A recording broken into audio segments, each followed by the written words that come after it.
Welcome, welcome, friends. Happy spring, dare I say, as the sun shines and is about to snow tomorrow, which surely is a sign that now is the perfect time to be sowing broccoli and Brussels sprouts. Yes, if there is snow showers in your forecast and sunshine, now is the perfect time. I'm Petra here at Fruition Seeds, and welcome as our Sowing and Growing webinar series continues. Tonight focusing on broccoli and a bit about Brussels sprouts, defying flea beetles, yes, and so much more. So without further ado, welcome, and please welcome yourselves to each other. I'd love to look at us not just as little rectangles within larger rectangles, but rather of all of us with a circle tonight gathering. And please welcome yourself into this circle by throwing your name in the chat and share with us where you're from, what you call this place now. If you know the indigenous land that you occupy, throw that in the chat. Sending love from Fruition Seeds, occupied Haudenosaunee Seneca's territory. And please, if you have a favorite Brassica oleracea, if you have a favorite of broccoli, cauliflower, if you really love kale or collards, if you think rapini is the best or arugula is the best, throw in your favorite brassica as well. So I'd also love to just take this moment to thank so many people and so many plants and so many marvelous phenomena. Thank you so much to our interpreters tonight. We have ASL interpreting the lovely Kira Avery, and very soon we'll have Miriam Lerner. Thank you both for sharing your joy and language justice with us all.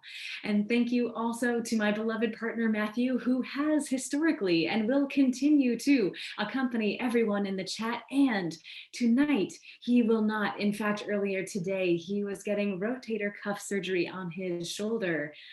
Speedy recovery, Matthew, we love you. And so tonight we have no one in the chat to accompany you, friends. If we finish early, I will definitely dive into the chat, and we'll also be recording the chat. So hopefully we can continue the conversation, but know that if you have any questions tonight in the chat and you're wondering where Matthew or anyone else may be, tonight hopefully will be the only of our webinars where you are in fact alone, but you're not alone.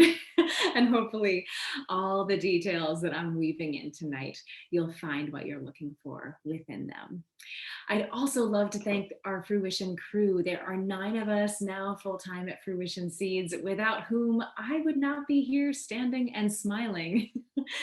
And so I'm just so grateful to have this incredible team and around us and this incredible community, you all included, whether you are joining us live or joining us in the replay. Thank you for being part of our wide Fruition family. And finally, a thank you to our ancestors, both plant and human, who have been co-adapting with each other for millennia so that we might be here tonight talking about abundance yet to come, and learning so much, sharing so much, growing so much, so that every generation to come might have the same opportunity to grow and be surrounded by abundance. So now I love to begin and end all of our sessions together with a story song quote with something, and tonight some words from Bob Marley, really a song by Bob Marley. Perhaps you may recognize this song. Until the color of a man's skin is of no more significance than the color of his eyes, there'll be war. And I lift this up tonight because, wow, we'll talk soon. Brassica oleracea is the Latin genus species of broccoli, as is the same genus species as Brussels sprouts, as cabbage, as kale, as kohlrabi, as collards, as so many things, sharing this common ancestor. And how remarkable and beautiful that we have all of this diversity among us. And lest we forget that that diversity within our human family is in fact a strength, sacred, and that we hold each other as our brothers and sisters, as our kindred's keepers, there will be war. So many ways our gardens grow us more than we grow them. And tonight, thank you for joining us in spirit and in words and in song, Bob Marley. So let's dive in. I love sharing the history first of broccoli, and then we'll dive into the types of broccoli. Then we'll talk about some garden planning facets around broccoli. Then we'll talk sowing, and then we'll talk about transplanting. We'll talk about broccoli in containers, companion planting with broccoli, succession sowing with broccoli. We'll dive deep into flea beetles and other pests that you might find on your broccoli, also diseases you might find. And finally, one of my favorite harvest tips that I just learned a few years ago that was a total game changer for me that I can't wait to share. And finally, I'll share some common mistakes that people make when growing broccoli. And oh yeah, we have some ambassadors from the greenhouse, some week-old beautiful broccoli to share. So yes, without further ado, let's dive into some history of broccoli. So yes, as I mentioned earlier, Brassica oleracea, this marvelous common ancestor of broccoli, Brussels sprouts, kale, cabbage, collards, cauliflower, it evolved for millions of years along the northern and the western Mediterranean. And the Etruscans about 2,000 years ago, they were just so thrilled. They were in what we now call Sicily. They loved to sail, but they also loved to garden, to farm. What is the difference in some ways?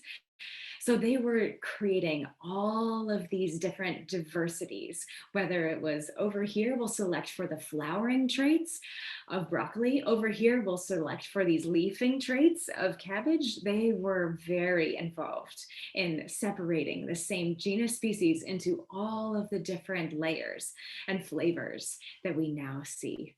And so, yes, quick check-in. When you're eating broccoli, you're totally eating like a flower that hasn't quite opened yet, just like an artichoke, which I just love. And that's one of the reasons why, as a small aside, it's so incredibly packed full of super nutrients. It's literally a flower coming to life. And so it's full of all of these vitamins, minerals, enzymes that are just epically packed full of nutrients. And so, yes, I digress. The ancient Romans were obsessed with broccoli. They ate tons of it. Pliny the Elder, who was in that first century AD, wrote about how he grew it and harvested and cooked it extensively. They called it broccolo, which it roughly translates from Latin to the flowering crest of the cabbage. Indeed, all in the family. And so that being said, for as much as the Italians were obsessed with broccoli for a long time, it took quite some time for broccoli to go farther than those boundaries. For example, in England, in 1724, the Gardener's Dictionary referred to broccoli as a stranger in England and saying that it was kind of like Italian asparagus. It wasn't really a thing. And indeed, in America, Thomas Jefferson was an experimental gardener, among so many other things, and he traded seeds with a wide circle of pen pals that spanned oceans. And so he got some broccoli seeds, and apparently on May 27th, 1767, he sowed radish, kale, and along with that, cauliflower and broccoli for the very first time at Monticello. And so indeed, from the 1500s in Italy, broccoli has been cultivated commercially, and it wasn't cultivated commercially in the United States until two brothers, Stefano and Andrea. I don't claim to speak Italian. Their last name was Dorigo, something like this. They emigrated from Sicily to the Central Valley of California. And they had some family in northern Boston, the Italian part of Boston. And so they actually sent a handful of crates to their friends and family over in Boston. And it hasn't stopped since. They pretty much single-handedly brought broccoli and commercialized it to the US. And so if you see in the store, Andy Boy is honestly Stefano's younger son, Andrew, who took over the business. Indeed, Andy Boy is a reference directly to that lineage. So needless to say, broccoli has been enjoyed by humans for millennia, but it's been a very short time that it has been anything like a popular vegetable in most of the world, except for Sicily. And so now let's talk about types of broccoli. There's a number of different types, but there's mainly two. There's broccoli that heads and there's broccoli that sprouts. And so if you're looking for a great big head of broccoli, which most of us think of broccoli as heading broccoli, and that's what creates one big head. Farmers chop it off, bring it to market, ship it perhaps even to Boston from Central California. I love imagining the future generations that will just remark on our follies. And that one single head has been selected very closely for and very recently. So if you're looking for that particular kind, we offer Calabrese, which is directly a reference to Calabria in that central part of Sicilian Italy, where it was originally selected. And so, yes, those are generally just going to focus on one big head of broccoli. Sprouting broccoli, by contrast, will create a central head that's much smaller than a larger heading broccoli. But then, where a heading broccoli might create some secondary side shoots, but not many, sprouting broccoli is just like fireworks of sending out delicious, super sweet, super tender, really long stems that are as much about the stem and the leaf being delicious as it is that little floret on top. And so it's kind of the best of both worlds. It's broccoli, but it's also like broccolini, rapini. And so those are the two different kinds of broccoli. If you're interested in that sprouting type, there's a lot of awesome varieties, and the one that we love most is Piracicaba, which is just a fun word to say. I'm not going to lie, that's part of her appeal to me, but she's also just the sweetest, most flavorful, most tender broccoli I've ever eaten in my life. So generally, that heading broccoli is selected for a big head, which is kind of against the reproductive better instincts of broccoli, where the sprouting broccoli is working with those deeper instincts. And so they tend to be much more sweet, much more tender, much more flavorful. And it's not just the head, it's the leaves, the stalk, everything about this plant is divine. So let's talk about planning now. So knowing, first things first, broccoli is challenging to grow.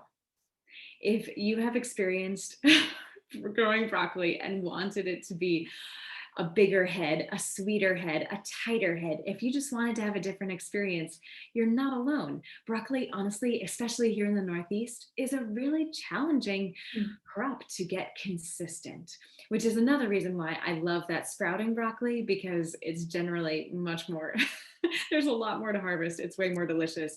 Thus, it's way less disappointing. But here's the thing, broccoli is hungry. It is so hungry. There's a very direct relationship between the size of the head that you'll harvest and the flavor of it, and with the quality and quantity of nutrients that your broccoli is receiving. So in terms of garden planning, just plan on feeding early and often, both feeding the soil before you even plant your seedlings, and then certainly once you've transplanted, we'll talk about this more with transplanting, we're feeding every 2 weeks with fish emulsion and not looking back. So another thing to keep in mind as you're planning to grow broccoli this year, deciding whether you're going to get that heading broccoli or the sprouting broccoli. And that also translates to, with the heading broccoli, you're going to be removing it because it's probably not going to produce much food for you after it produces that initial head and maybe a couple secondaries. And that's generally here in zone 5 around mid-July. So that means it's mid-July, you've got plenty of options, whether it's another succession of beets, throw in some carrots. If you want to do any number of things, you have lots of options of what to succession sow after that broccoli first succession goes out. With sprouting broccoli, one of the reasons I love it is that honestly, we tend to be enjoying that broccoli, that sprouting broccoli from about 6 weeks after we plant it to the well into the fall. So with sprouting broccoli, you can plan on it being there all season. And certainly that is true for Brussels sprouts as well. And also plan on transplanting. Don't plan on direct sowing broccoli. And also plan on giving it space. 18 inches to 2 feet is really optimal. And that's a lot of space, especially when they're just little lovely transplants. And it's a little surreal. Am I really giving it this much space? Yes, broccoli becomes this much larger, beautiful creature. And if it's stressed at all, that's going to impact the size of your head. So making sure that there's plenty of space that you're planning for initially in your garden makes a huge difference. Also plan to just be on the lookout for flea beetles, and as well as cabbage loopers and imported cabbage worms. We'll talk about them later on in the pest section. And also plan on watering well. Broccoli, although it's from the Mediterranean, which is classically on the drier side, broccoli definitely loves moisture. And so, especially as it's just beginning to head, it is so important to be making sure that broccoli has ample moisture. And honestly, the easiest way that I love to make sure they have plenty is to simply mulch. And that's also because it just makes it easier to manage and do less weeding as well. And also a couple other notes in the department of planning. If you want to plant broccoli for the fall, I highly recommend it. Fall broccoli, to be honest, is more consistent as a crop you'll harvest, especially if you're looking forward to a big head of broccoli. Fall is more consistent than spring. And here's the thing, a little bit of projection and broccoli psychology. Broccoli loves to grow. I mean, where there's a reason Mendocino, California grows so much broccoli, as well as artichokes. And for the same reason, they love to grow it's not warm, but it's not hot, but it's not cold. And there's some sunshine really consistently. It's not dark, but it's also not tons of direct sunlight, lots of Mediterranean fog, right? Even though it's the Pacific Ocean. So it's evolved to grow and just thrive in these places that are very temperate and very moderate, and not get without huge temperature spikes and without tons. And you want full sun, but a little bit of fog is great. So it's really challenging to grow, especially because we've been selecting these varieties for the better part of a century to thrive in these specific environments, commercially, industrially. Now that's really, if you're not growing in those areas, broccoli is challenging. So here we tend to have, this spring where it's going to, be warm. I'll take my shoes off, and then it's going to snow in a couple days. And it's like that for a while. And then it just hits in its heat and its heat and its heat. And that heat just triggers broccoli to want to flower. And when it hits that heat, that wall of heat, it flowers immediately, but and it will send up a smaller stalk than if it had just that slow ramp to warmth. So in the fall, if you're planting to, say we plant our fall broccoli in the middle of July indoors, and then we're planting it into our gardens in mid-August. And then it's maturing into the cold. And broccoli is incredibly cold hardy, frost tolerant. And so then it's the sweetest, most tender broccoli you've ever had in the fall. I digress. I could rhapsodize all day about fall broccoli. But yes, if you want to taste the sweetest, most consistently tender broccoli of your life, plan on sowing broccoli, in fact, for the fall. And we'll talk more about that with the sowing and succession portion as well. So now let's, without further ado, talk about sowing broccoli. So as I mentioned earlier, transplant only. Do not be tempted to direct sow your broccoli. And this is the window of planting broccoli 6 to 8 weeks before your final frost. No matter what zone you're in, 6 to 8 weeks before final frost is ideal. And you're going to plant it outdoors about 4 weeks before final frost. So yes, you want that broccoli to be experiencing some of the cooler weather before the heat of summer comes on. So even though broccoli is only a 4-week-old transplant when you plant it, you're actually planting it now, 6 to 8 weeks before final frost. And you with broccoli, you can, it's that for us here in zone 5, early to mid-April, we've got another week or so to really get broccoli going. Brussels sprouts, by contrast, because they're the full season, and also you could do this with sprouting broccoli, although you won't get quite as much. You can plant Brussels sprouts within the next month or even 5 weeks. The earlier you can start them, the better. The bigger they get before fall, the bigger those marvelous Brussels sprouts will become. But know that there isn't the imperative to get them started as soon. So then get yourself set up with however you're going to start your seeds. And I love starting seeds in soil blocks whenever possible.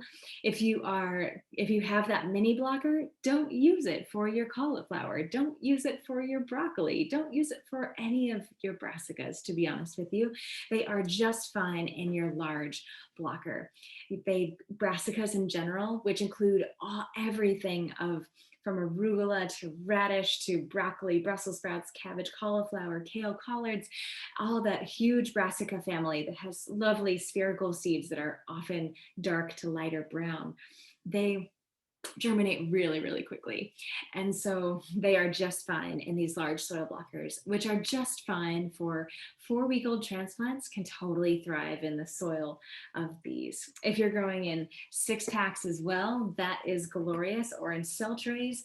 Also, these peat pots are awesome. Just keep in mind that if you can get cow pots instead, I love you.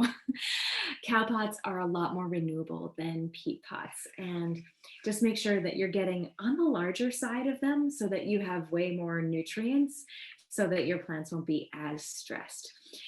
And so, yes, figure out what of these strategies of containing your seeds will be best for you. And then when you sow them, you only want to sow seeds, as a general rule, twice their depth. So 1/8 of an inch is perfect for broccoli and brassicas in general. So they'll germinate anywhere from 3 to 7 days. If you have them on a heat mat, and you totally can, it's not necessary as it is for something like tomatoes, peppers, eggplants. If you're trying to start these not on a heat mat, they're just going to be sad and take sometimes 2 weeks plus to germinate. So if you have a heat mat, though, they will germinate often in 24 hours, we find. But certainly it'll be a few days. And a note on germination and heat mats, I almost wish heat mats were called germination mats, and I might start just calling them germination mats, because people always are curious, when do you take them off the mat? And here's the magic. The magic is that increased temperature is encouraging your seeds to sprout that much earlier.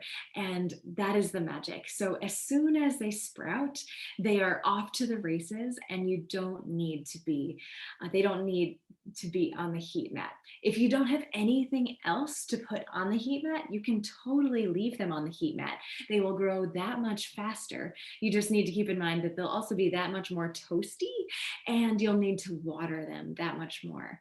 Especially if you're starting things a little later than you wanted to, you can totally keep them on the heat mat, and then they'll grow that much faster. So it's a nice way to catch up a little bit of time. So yes, keep them on the heat mat until they germinate. And after that, you can retake them off and put on a new round of seedlings. It's kind of like a carousel where we're just having seeds that sprout. And then as soon as they sprout, we take them off. But yes, you can no reason to take them off if there's nothing else to take their place, and you're okay with them growing that much faster, and you're okay with watering them that much more. So other things to keep in mind with planting them, if you're planting, whether it's in peat pots, cow pots, cell trays, 6 packs, into soil blocks, only sow 2 to 3 seeds per cell.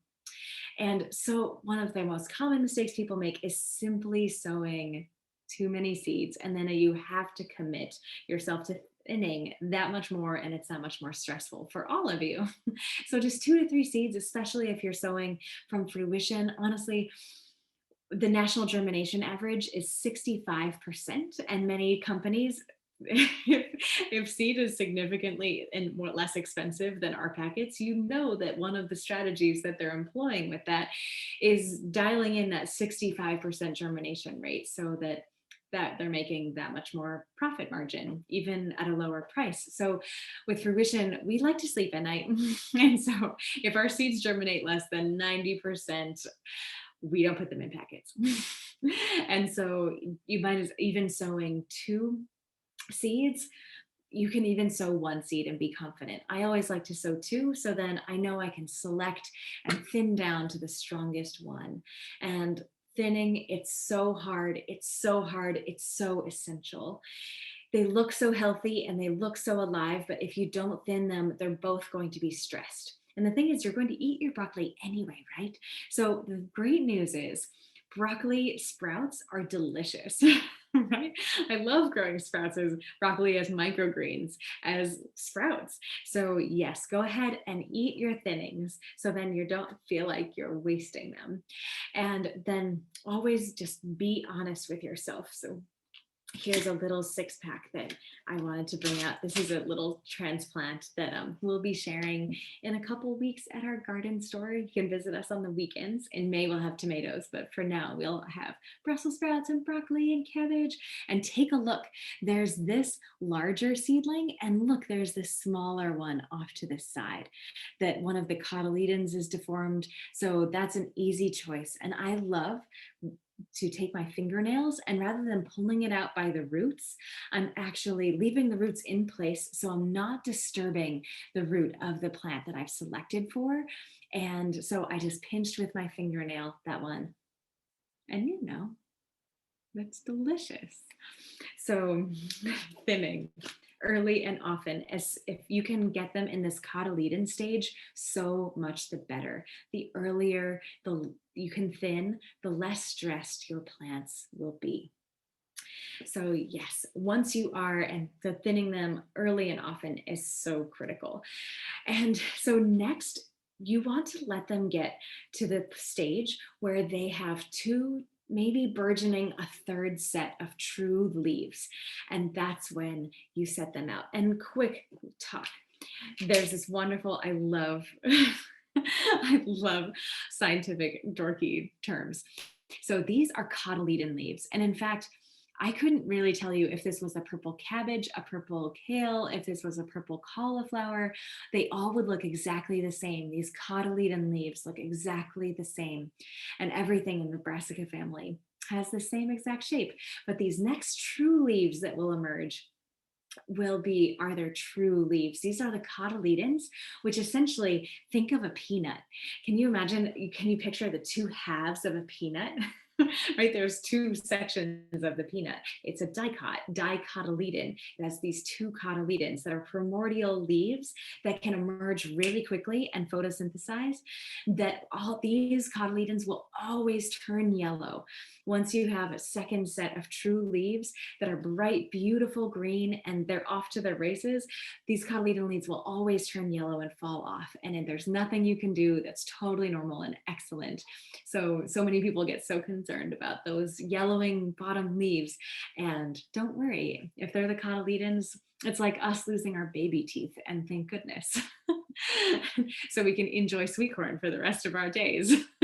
So yes, once you're set, seedlings have 2 sets of true leaves, it's time to plant them out, especially if they're in a smaller container.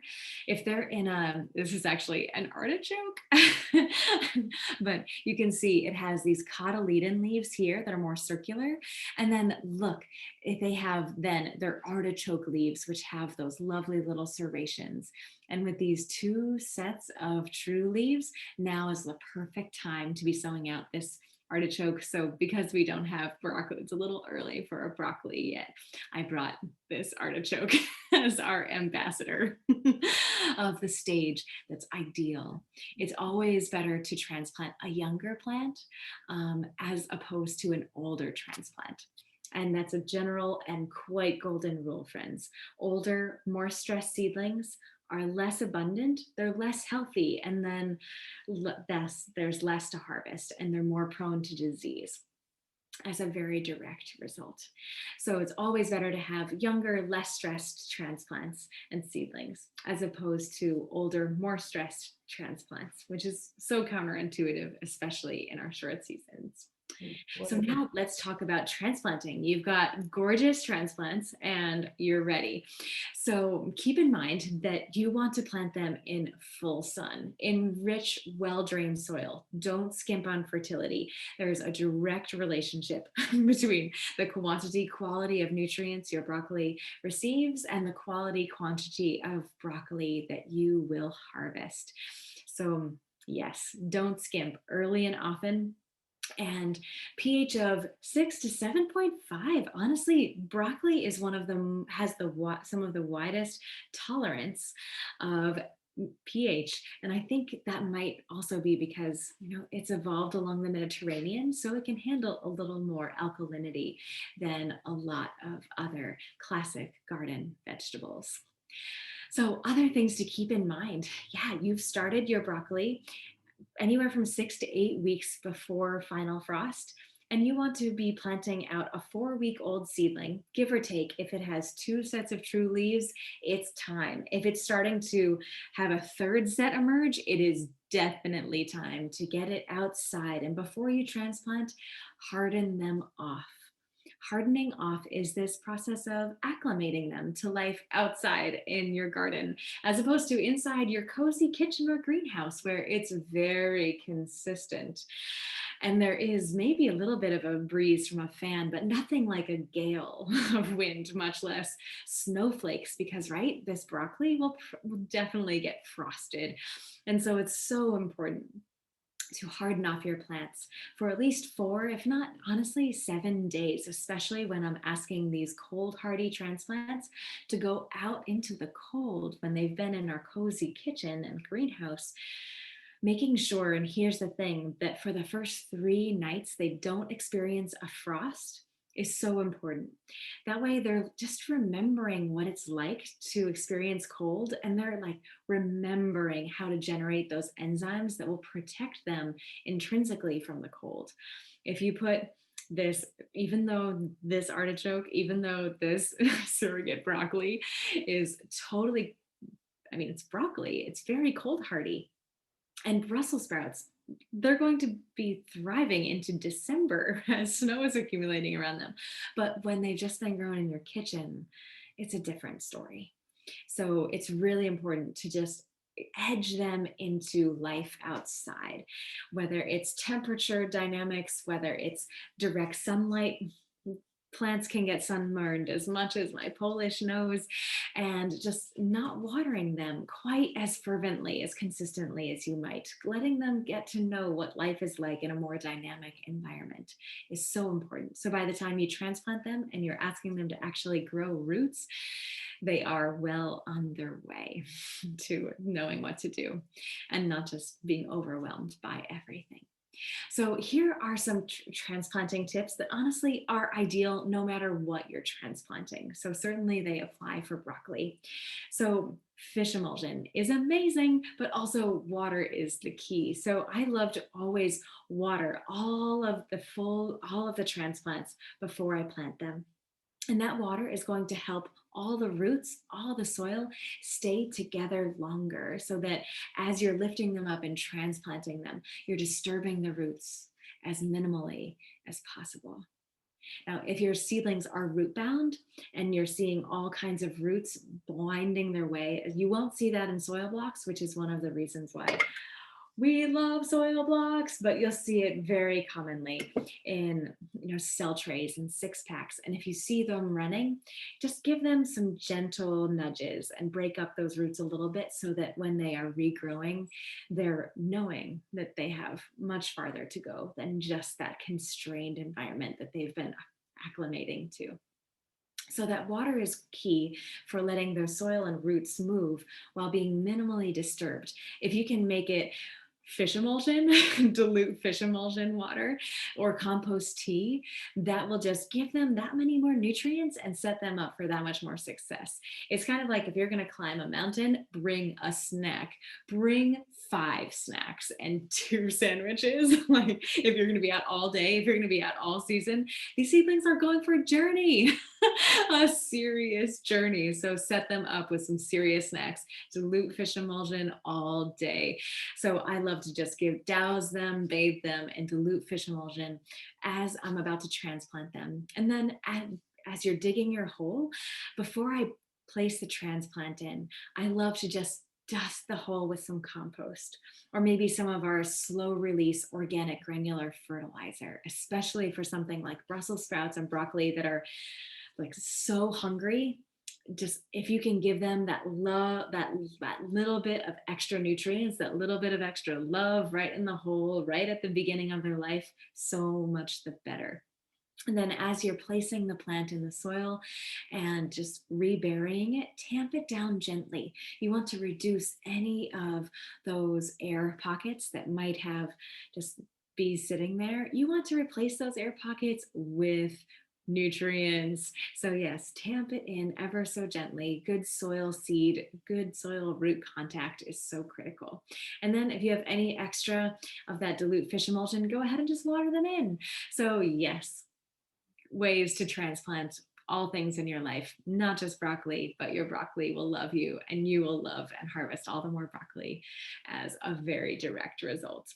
And now let's talk about weeding. I don't like to weed, so we do a lot of mulching, and broccoli is a fabulous creature to mulch because although she takes her time, but it takes about a month for broccoli to get really large and fully, those wide leaves can very beautifully suppress weeds herself, but that mulch in that meantime, it's such an easy, there are so many harder plants to grow and to actually that need a lot more weeding compared to broccoli.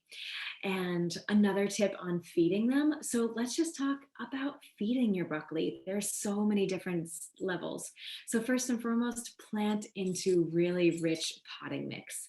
I can't emphasize enough starting with rich potting mix, no matter what you're growing, but especially if it's nutrient craving in a dramatic way, like ginger, like tomatoes and peppers, like broccoli and Brussels sprouts. It makes all the difference. Spending a little bit more money on really nice potting mix. We have what we start over 10,000 seedlings on our farm every year, and we share the potting mix that we love that's perfect for soil blocking right on our website as well. And it just makes such a big difference to just start them from the beginning growing with that delicious potting mix. So if you're wanting to feed your broccoli right from the get-go, what is it being sown in? And then, of course, the fish emulsion or compost tea at transplanting. And then we foliar feed every 2 weeks. So whether it's a spray bottle or you're sending it through drip irrigation, or you are root drenching with compost tea or fish emulsion, fabulous. Every 2 weeks on our farm, we are feeding our broccoli. But honestly, even if you just do it once, it's more than no time. So we just do it twice a month because we find that they grow that much more healthy and delicious. They're that much less susceptible to diseases. Also, insects, we'll talk about them soon. The pest insects in our gardens know which plants are the hungriest, are the most stressed, and deliberately are affecting those plants first. Kind of like the hyenas are going after the sick, the slow ones in a pack of wildebeest. So, yes, the more healthy you can keep all of your plants, this is, among other things, what organic disease prevention and pest prevention looks like. And additionally, after that, I just want to mention that too much nitrogen means that you will have beautiful beautiful leaves of broccoli and not so much of a head of broccoli. Nitrogen, especially nitrogen rich fertility, will promote that vegetative rather than flowering, fruiting growth. And so that's why our fish emulsion is actually fish and kelp emulsion on our website, because that kelp really helps balance out that nitrogen so that it's just giving everyone this lovely boost of vegetative and flowering, fruiting, and root inspiration to grow, rather than just straight fish emulsion tends to be much more nitrogen rich, and thus is perfect for any of your kale, Swiss chard. If you just want to grow fabulous cabbage, bring on the nitrogen.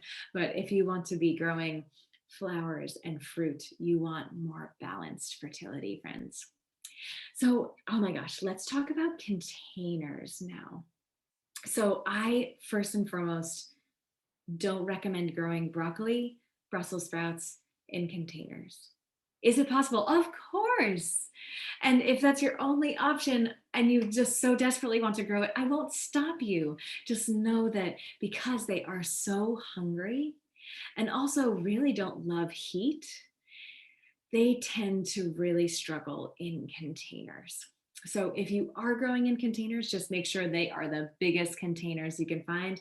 I don't recommend anything less than 15 gallons myself, and no more than one broccoli or Brussels sprout plant per container. So I know that's really hard. You've got this great container and you've got one plant in it. So you can plant a donut of quick growing, like think mesclun mix or even arugula, something like cut and come and grind lettuce or dill, cilantro, something that you're going to cut and come again style harvest in the next 5-6 weeks a few times. And then by the time the broccoli, the Brussels sprout is getting to be huge and beautiful, at that point, it's going to overshadow those cut and come again crops. So that is a wonderful way to make sure that you're not overcrowding your broccoli, Brussels sprouts in a container while still kind of optimizing all of that surface area. So, and I do want to say, I know plenty of people who do grow broccoli in containers and do so passionately, and I don't want to dissuade you. I just want you to know that don't skimp on fertility. Pack that container full of compost, our slow release organic granular fertilizer. Anything you can find will make a huge difference, so that you won't just have this beautiful plant, but this really, small, disappointing head that's tough and stressed and really sulfury to enjoy. So, thoughts on companion planting? Let's talk. Brassicas can honestly use a lot of companions. There are a lot of diseases. There are a lot of pest insects that just think brassicas are delicious, because of course they are. And so the more you can companion plant with broccoli, the better. And Brussels sprouts too. So here are a few of my favorites. Anything in the allium family? Not anything. Let me back up. The allium family is exceptional companion plants, and especially things that you can harvest quickly and won't be overshadowing your broccoli in any way. So think scallions, think leeks. Also, you can tuck a few onions in, but they're a little more tricky. Onions and leeks and scallions are my favorite to just tuck really close to these broccoli. So basically my strategy is this: if I'm planting broccoli every 18 to 24 inches. Oh, I didn't even mention, back it up, Petra. If I'm planting out in your garden, I'm planting with 18 to 24 inches in the row of broccoli, and anywhere between 18 and 30 inches between rows, depending on what your strategy is for weeding and mulching your rows. There's so many more variables there, but minimum 18 inches between your broccoli. And I highly recommend going for the full 2 feet. And especially with the full 2 feet, then exactly in between those plants, then you can tuck a transplant of scallions or a little set, like 5 or 6 leeks. And then they'll be growing in between. They won't be shading each other. And the sulfur compounds of those alliums are distinctly not delicious to aphids and thrips and will be actively deterring them while actively attracting really quality insects, especially lacewings. Love, love, love alliums to lay their eggs on them. So they are, and those lacewing eggs, when they turn into ravenous little larvae, will go after your aphids like crazy. So yes, having lots of alliums, at least in proximity, if not directly planted, a couple just right in between your broccoli and Brussels sprouts, are great ways to companion plant. I also love to have marigolds as well as calendula in proximity because, again, they also are deterring, especially marigolds deter all kinds of nematodes. And just quick note on nematodes, most nematodes are awesome, right? Most our bacteria are awesome. There's just a few that are really not so great in our bodies and in our gardens. But the vast majority of bacteria, in fact, are my 90% of my body weight is actually not my DNA. We are so much of bacteria, right? So not most nematodes are fabulous, but there are some very destructive nematodes, and marigolds are really excellent at deterring those particularly problematic in the garden nematodes, and as well as attracting all kinds of beneficial insects. So yes, another way of thinking about companion planting is just that interplanting method that I was sharing earlier with containers. You can totally surround that broccoli, surround that Brussels sprout with a little bit of, dill, with cilantro, with cut and come again lettuce or mesclun mix, something that you're going to be harvesting within 5-6 weeks. It's done. So that's a really wonderful way to interplanting, as another way to think about companion planting. And definitely check out Fruition's blog, Our Guide to Garden Planning. Pardon me, that's a really great blog too. Let me just toot my own horn. But Our Guide to Companion Planting is a great resource as well. So now let's talk about succession sowing. So broccoli, you can grow in the spring and in the fall. It's a great cool weather crop. And I mentioned earlier, fall is actually a more consistent season to grow beautiful broccoli in. Among other reasons, the flea beetles have disappeared. We're about to talk flea beetles, don't worry. And also, as it matures into the cold, as opposed to maturing into the heat of summer, it's just going to be more tender, more sweet, more flavorful, less bitter, less tough, less sulfurous. So yes, fall broccoli is definitely my favorite. And you want to be planting them for indoors for 4 weeks, planting them outdoors, transplanting them with about 8 weeks, 2 months before your final frost. So for us here in Zone 5, that looks like sowing indoors around mid-July, planting them outdoors in mid-August, and then they do their thing all fall, well into the frost, and even as the snows begin to accumulate. So yeah, next, let's talk pests. And then we'll talk a little bit about disease and my favorite harvest tip, and then some common mistakes and as we wrap up. So pests, number one, let's talk flea beetles. We'll also be talking about cabbage loopers and imported cabbage worm.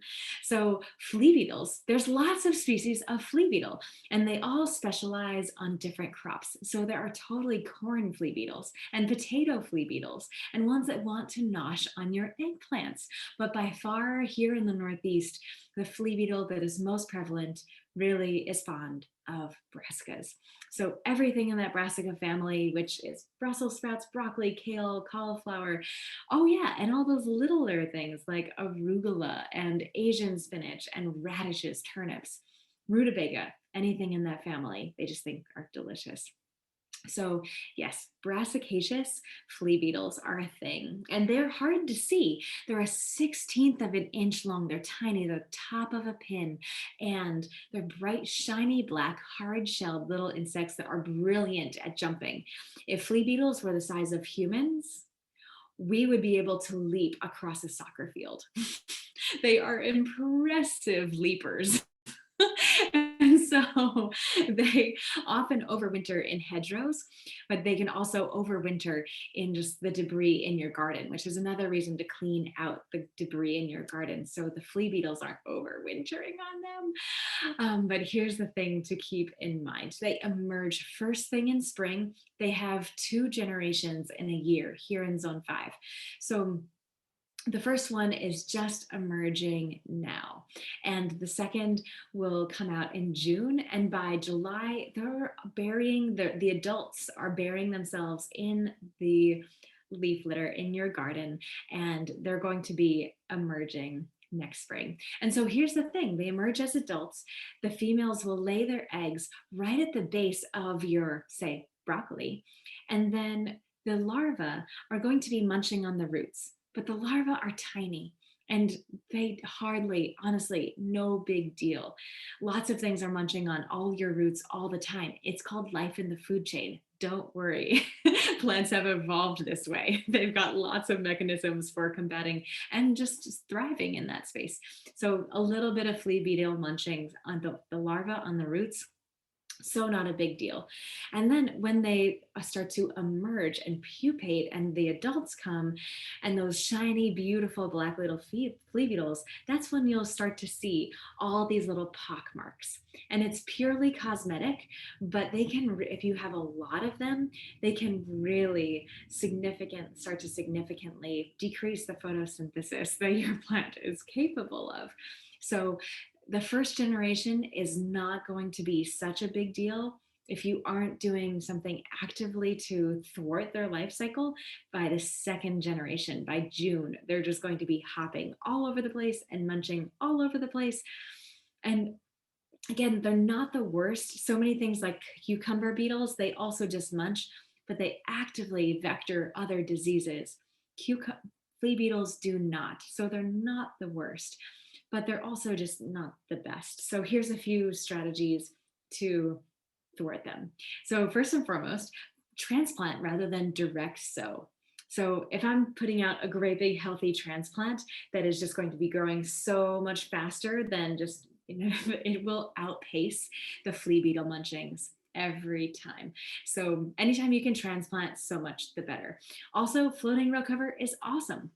Floating row cover is this marvelous phenomena that is basically spun polyester, and you can get it in lots of different weights. We have it as heavyweight, which is good for season extension, and we also have it as lightweight for insect exclusion. So honestly, you could use heavyweight for your early spring brassicas because it's going to be warming the soil, warming those plants are going to be growing that much faster. It's like a little greenhouse because you're putting this, you can put it right over the plants, but I highly recommend putting them over hoops, which you can bend your own hoops that you've got them. PVC is awesome. We have these awesome spring steel wire hoops that are straight that you can bend into any configuration. And we got a few hundred in 2012 when we started Fruition, Matthew and I, and we still have them, and they're still remarkably serviceable and no sign of rust. And we've bent them into all different configurations across the years, and they're just an amazing what is that fun word, alloy of metals, so that they bend extensively without breaking. So eventually one day they will, but we've put them to the test and I can attest it takes a lot to break these spring steel hoops. So you're putting them every 5 feet over the bed. And here's the thing, you've got to put that row cover on the moment that you either direct sow or transplant, because those flea beetles, as soon as they get there, you're not going to very successfully deter them. So basically, you're just giving them an extra little house to live in. So by putting row cover over them. So it's really important to be putting that on as soon as you plant, and then to be rotating your crops so that if you're putting your broccoli right where your broccoli was last year, you're probably having flea beetles emerge from that ground because, right, those adults are moving, they're hibernating essentially at the end of June, beginning of July. So if you're planting in the same place, you're just asking for trouble. So another way to approach it is to grow in the fall. If you're going in the fall, you've entirely, missed the entire window of flea beetles. There's also diatomaceous earth, which is what I often will see people talking about online, and it's not the worst, it's just not the best, because here's the thing, it works by just being annoying. Diatomaceous earth are all of these diatoms, so they're these single cell beings from the ocean that have this encapsulation of silica. That diatomaceous earth has, that silica powdered is like all of these razor sharp knives. So for us, it's just like a fun soft powder, but for a flea beetle, that is actively getting into all of their everything in between their wings and all of their soft body parts, and it's really, really uncomfortable. So they just don't want to deal. So it's true, if you can dust your plants with diatomaceous earth, and it will deter your flea beetles. The moment it rains, it's ineffective. The moment there's dew in the morning, it's also ineffective. And also, if you're putting it on significantly, you're actively making it hard for your your brassica to actually photosynthesize. So diatomaceous earth is actually not a great way to thwart flea beetles, but it is a way. And if you have not many plants, and also if you just want to experiment with it, I highly, highly recommend just giving it a try. We always are trying new things and experimenting and not taking anyone's word for for anything. So I highly recommend that you do the same for me as well, friends. So next, I want to tell you, oh my gosh, it's 7:26.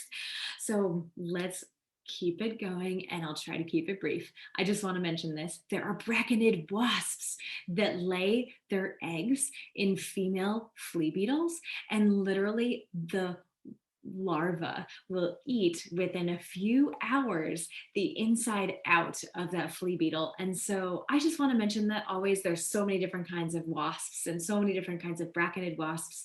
And wasps tend to get a very bad rap, especially in gardens.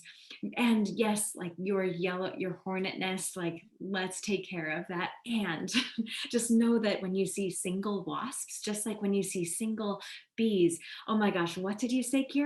There are over 500 species of native and largely solitary bees in New York. Amazing. And there are so many native wasps that are think of wasps as beneficial insects. So yes, just wanted to throw that out there too. Amazing life in the food chain. So the other really common pests that you'll see on broccoli, Brussels sprouts, on all of your brassicas are these little green worms. How many of you have seen the little green worms? And they just take down your brassicas, right? And so those are most often here in the Northeast cabbage loopers or imported cabbage worms. Fun little charade moment. It's a cabbage looper. Both of those adults are beautiful moths that are kind of creamy yellow white. And the cabbage looper is like an inchworm, like inch. But if it's just kind of going like this, like a caterpillar would move, that's the imported cabbage worm. And either way, you can see very small, whitish, yellowish eggs, sometimes more singly for the imported cabbage worm. They're as clusters with the cabbage looper, but if you see them either singly or as a cluster, just press them with your fingers. That's the easiest way to take care of their populations, because by the time they're larvae and those caterpillars, they're ravenous, and the smaller they are to squish, the easier they are to squish. Ooh, they can get really large and really take down a lot of foliage, and they're always on the those eggs are always on the underside. So scouting early and often for those eggs starting in July is so key. And if you don't love to squish them, I don't blame you. I hope you might have friends with chickens, so you can just tap them off into a cup and then bring them as a gift to your chickens. so um, so again, floating row cover is a phenomenal way to just exclude if those adult butterflies, adult moths can't actually land on the underside of your broccoli and cabbage and cauliflower and all of those brassicaceous leaves, they can't lay eggs on them. So the great news is excluding them again with hoops and floating row cover is a phenomenal way to not have the madness of all of those little green caterpillars. And then scouting for the eggs, killing the caterpillars. There's also BT, Bacillus thuringiensis, that look for the K strain that is good for brassicas, so that it's very species specific. But honestly, I don't love to recommend that. I always like to mention it as an option, but anytime that you can actually be excluding them or squishing them, that is the more organic and in the spirit of organic and future generations on this planet, how to prevent them. So I wanted to mention this in the harvest department because just a handful of years ago, I learned this and it changed my life. You can actually, if you do have those green caterpillars, they're, turns out, brilliantly camouflaged. So they're the exact same green as your broccoli, as your kale, as your cauliflower. And if you soak them, if you submerge that broccoli, toss it into a sink, a bowl full of salted water, pretty salty water. And if you just put them into water, those caterpillars just like hang out and they're in it for the long haul, holding on to the main mast of that broccoli stem. But if it's salted water, they release. And so then all of those little and large little caterpillars will rise to the surface. So you can very easily remove all of those little, I'm sure they're delicious, but I would rather let my chickens make that decision. So yes, fun facts in the department of harvesting. And also, I just want to throw out there, letting your broccoli, your Brussels sprouts get frosted for at least 1 month is so crucial. Everyone loves those sweet, tender Brussels sprouts, and that doesn't happen right away. It's literally 4+ weeks of consistent hard frosts that are turning those starches, those fibers, those long carbohydrate chains in the Brussels sprouts, turning those carbohydrates into sugars that are sweet as well as tender. So don't get in a hurry. I actually just talked to a friend who 2 weeks ago harvested their Brussels sprouts. And she said they were the best Brussels sprouts she's ever eaten in her life. So there is no rush to harvest those darling things, although I'm always in a rush to enjoy them myself. So I want to finish with common mistakes and a little song from Bob Marley. So common mistakes that people make. So hopefully you won't make them, friends. And I have to remind myself too. So yes, sowing too early or too late, especially in the broccoli department. That right timing of sowing 6 to 8 weeks before final frost and planting out about 1 month before final frost, so crucial, especially for spring.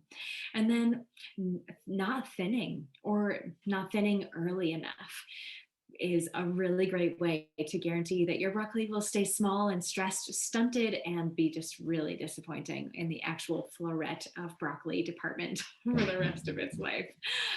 Not hardening plants off is a super common mistake people make. Of course, they're just beautiful transplants. Why not plant them right out into your garden? I totally get it. But those handful of days acclimating them to life outside make all the difference. So yes, common mistakes to avoid. Just acclimate them before you transplant them. And also not feeding well. And here's, most people don't feed their gardens significantly. And I have to imagine it's part of our just general culture of take, extract, extract, extract, extract, the more we can be feeding our soil, the more we will actually be feeding ourselves, and not just with calories, but deeply, truly nourishing the soil and nourishing our imaginations and learning and being grown so much more than we would ever be grown by just being force fed by calories and just going out to just simply harvest something for supper. So yes, feed early and often and abundantly all of your brassicaceous crops. And yeah, not plucking, not scouting for those cabbage loopers and the imported cabbage worm is another really common mistake. And then just being like, what? There's this little vein, this midrib, this stalk left on my broccoli. What happened? Don't let yourself be surprised. Actively go looking for them. They will likely be there come July. And certainly when you start to see those beautiful whitish yellow butterflies that are actually moths, you know to start scouting for them. And finally, just don't harvest before they flower, or just be sure to harvest at the right time. So many people for broccoli just keep thinking that that the broccoli will keep widening, and then suddenly it just bolts and goes to seed. Keep in mind, broccoli flowers are delicious too. They're bright yellow, and guess what? They taste like broccoli. But so many people think that once that head is starting to, you can see the beads, they're called, of the florets start to separate a little. It's not going to keep getting bigger and bigger and bigger. Like a head of cabbage will keep getting bigger. Once it starts to emerge, that's pretty much its size. So just go ahead as soon as those beads start to separate and harvest it. So I'd love to wrap up with these words that is in fact a song from Bob Marley. Until the color of a man's skin has no more significance than the color of his eyes, there be war. So yes, whether it is brassicas and Brassica oleracea being the same exact species that is broccoli, that is cabbage, that is Brussels sprouts, cauliflower, kohlrabi, collards, kale, all of these common ancestors that our human and plant ancestors have co-adapted with, co-evolved, and developed all these delectable diversity within that common ancestor. I am so grateful for. And similarly, we all as humans have our common ancestors. And it is so humbling to think that we all have more in common than less, and so heart-wrenching to see how we are not taking care of ourselves and each other in this time on Turtle Island. So I'm so grateful to be growing these gardens and so wishing for them to grow me more than I grow them, and grateful for all of the things that we are learning along the way. Thank you to Kira and Miriam for your joy of language justice. Thank you for sharing your brilliance. I just love watching you, and I love this dance that we dance. And thank you all for joining us live. I can't tell you how much I appreciate it. It's such a beautiful evening out there. Go get them. The stars are about to come out. And thank you to everyone enjoying the replay. We are all part of this wide human family, and I'm so grateful you're part of our Fruition family. And if you wouldn't mind, take yourself off mute and say good night, and thank you to the interpreters, and thank you to the seeds, and I can't wait next time. Good night, friends. Thank you. Bye. Bye. Bye. Bye-bye. Thank you. Petra. Thank you, Petra. You're the Bye. best. Bye. Thank you, Petra. Thank you so much. You're the Thank best, you. Petra. Thank you.